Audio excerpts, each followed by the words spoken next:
Welcome back, everybody. My name is Tucker, and in today's video, the second video of the day, is the James Harden trade machine part 2. I put out a video earlier today, if you missed it, that was over 15 minutes long, talking about 7 different James Harden trade scenarios that you guys sent in, and now we're going to do the part 2 as well. There's 6 more deals in this, sending James Harden to a variety of teams, not just the Sixers, not just the Nets. You guys were super creative coming up with all these different trades, and that is what we're going to be talking about in this video. But quickly, before we get started, if you enjoy content like this, then consider subscribing. I upload twice a day, every day. It's a great place for consistent NBA content. You can also leave a like rating on the video as well. Helps me out a ton, lets me know that you're enjoying the content, and helps me get the videos out to more people on YouTube as well. And you can hang out with me at the various socials at the bottom of the screen in a link tree down in the description below. But with those things said, let's go ahead and start. And we have MB with the first trade of the video, in which the Indiana Pacers acquire PJ Tucker, Eric Gordon, and James Harden in exchange for Jeremy Lamb, Victor Oladipo, Doug McDermott, Miles Turner, Aaron Holiday, Jalen LeCue, 2 second-round picks,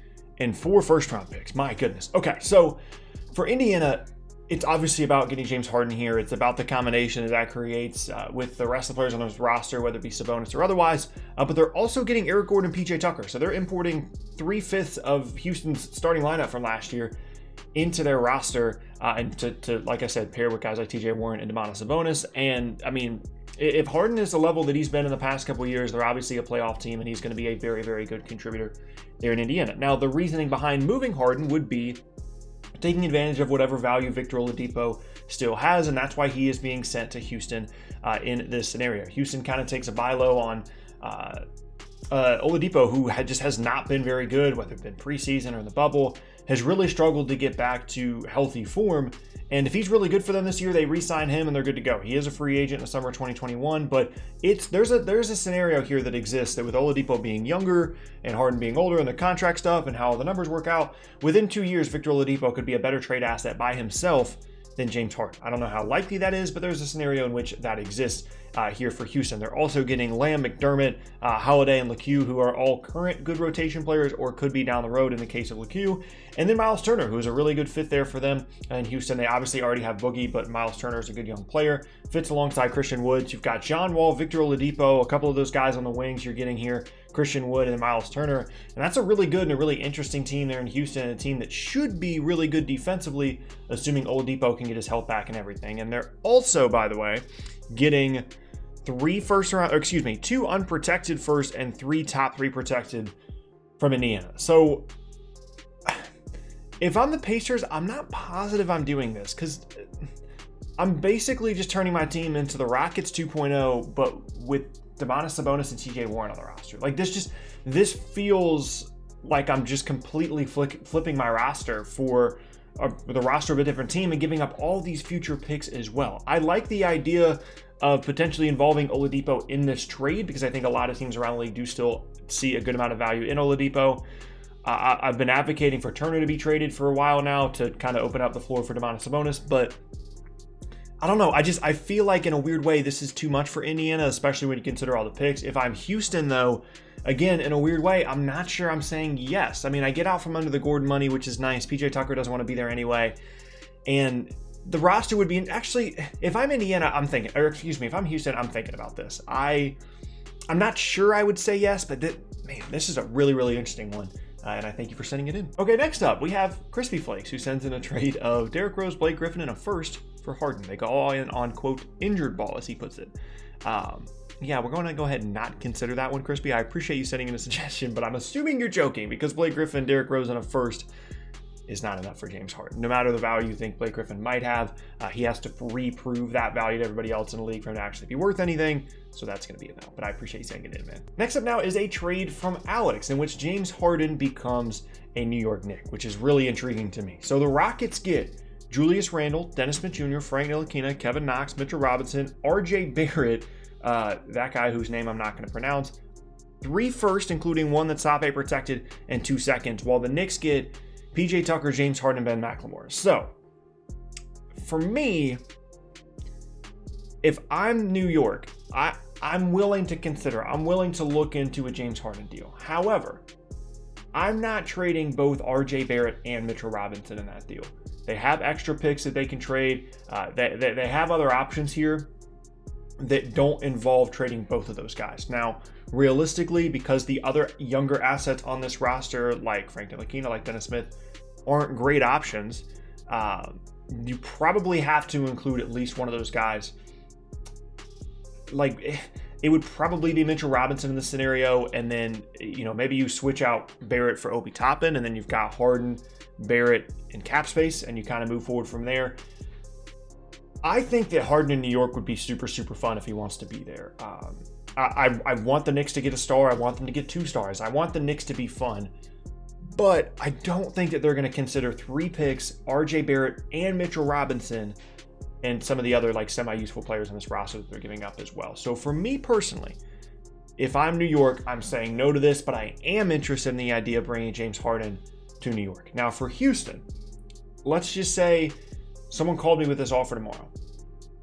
I'm not saying yes immediately and then hanging up the phone, but I'm thinking pretty hard about saying yes to this because it's the Knicks and you're getting future first from them, and not all of them are the Knicks picks themselves. You get a Clippers pick, you get a Dallas pick, you get 2 extra picks in that 2021 class guaranteed that looks like it's going to be good, and possibly 3 different first-round picks in that 2021 class to continue to build up the young players on this roster. And you've got RJ Barrett, and you've got Mitchell Robinson. John Wall can still be good. Christian Wood, DeMarcus Cousins, Julius Randle can be good.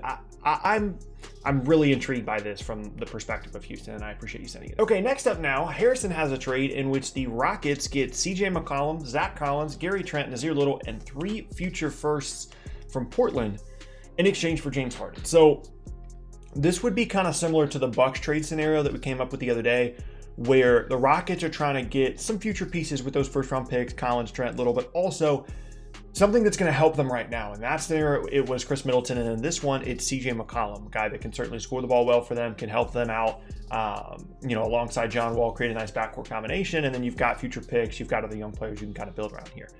For me, this isn't all that of an exciting offer for Houston, just because if you're selling like your fans on a James Harden trade, like you want like a core young guy that you're building around here, and there just isn't a player on this roster or in this trade, that works there. Gary Trent has potential. Nazir Little has potential. Zach Collins hopefully can be something at some point.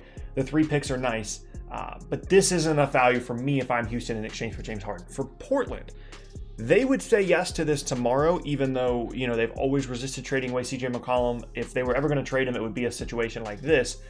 But I kind of question if the Dame Harden thing would work. Both those guys are very ball dominant. Both them, you don't do a ton off the ball. Dame does some stuff off the ball. Harden does absolutely nothing. I question that fit a little bit. I think CJ McCollum and Dame have gotten this nice chemistry together. They know how to play together on and off the ball. It would take a bit for Harden and Lillard to put that together. They still would say yes, and they would still, vault up the Western Conference standings for me personally, but it is definitely an interesting one. Okay, second to last now. Guy sends us a trade in which the Memphis Grizzlies make a move for James Harden. They send Gorgie Jang, Justice Winslow, Dillon Brooks, Jaren Jackson Jr., and 5 first-round picks, 2 of which are swaps, 3 of which straight up, in exchange for PJ Tucker and James Harden. Now, those of you that have watched the channel a lot in the past, you know that I love some Jaren Jackson Jr., and that is the part that makes me a little bit nervous about this deal. But the problem, if you're trying to include Memphis in this situation, is they don't really have a ton of other assets on this roster that would necessarily interest Houston. Like, you can say, hey, Justice Winslow could still be a thing. Brandon Clark, if you want him. All of our first-round picks. But considering the other offers that we've looked at throughout this part and the previous part of the trade machine, I don't think that's enough to move the needle for Houston right now. So maybe you do have to include someone like Jaren Jackson, and you have this really awesome Ja Morant, James Harden backcourt. And I want to say this would vault Memphis up into the, top 6 in the West. But where's the frontcourt depth? Like, where's the frontcourt scoring? I like their team the way it is. I like them having their picks in the future. I like the young guys that they have, and I'd rather have the team that I have right now and kind of continue on the path that I'm on rather than try and jump 5 steps ahead by trading for James Harden. I'm cool with the Jaren Jackson, Brandon Clark thing in the front court. I'm cool with having Ja Morant. The other guys in the wing, I'm still interested in what Justice Winslow can be, and maybe he can be traded down the road once his value is up a little bit more. For me personally, I'm probably saying no. If I'm Houston, I would love to get Jaren Jackson Jr. and then you get those future picks as well. I'm probably saying yes, but this is just a weird one where I'm not convinced either team is all that excited here. And then last up, City has a trade that was sent in the Discord in which the Sixers get James Harden, the Rockets get Zach LaVine, Kobe White, Patrick Williams in a first, and the Bulls get Mike Scott and Ben Simmons. This is a really, really interesting one. So the scenario here is Philly is willing to give up Ben Simmons in exchange for James Harden, but the Rockets would rather have the multitude of assets in LaVine, White, Williams, and a first rather than the one asset in Ben Simmons. So the Sixers get Harden for Simmons straight up, add in Mike Scott there to kind of make the payroll and stuff work. So they've got James Harden, Joel Embiid. They're near the top of the Eastern Conference. They're a true threat. The Rockets get a handful of really, really good young pieces from Chicago, arguably too many young pieces from Chicago in exchange.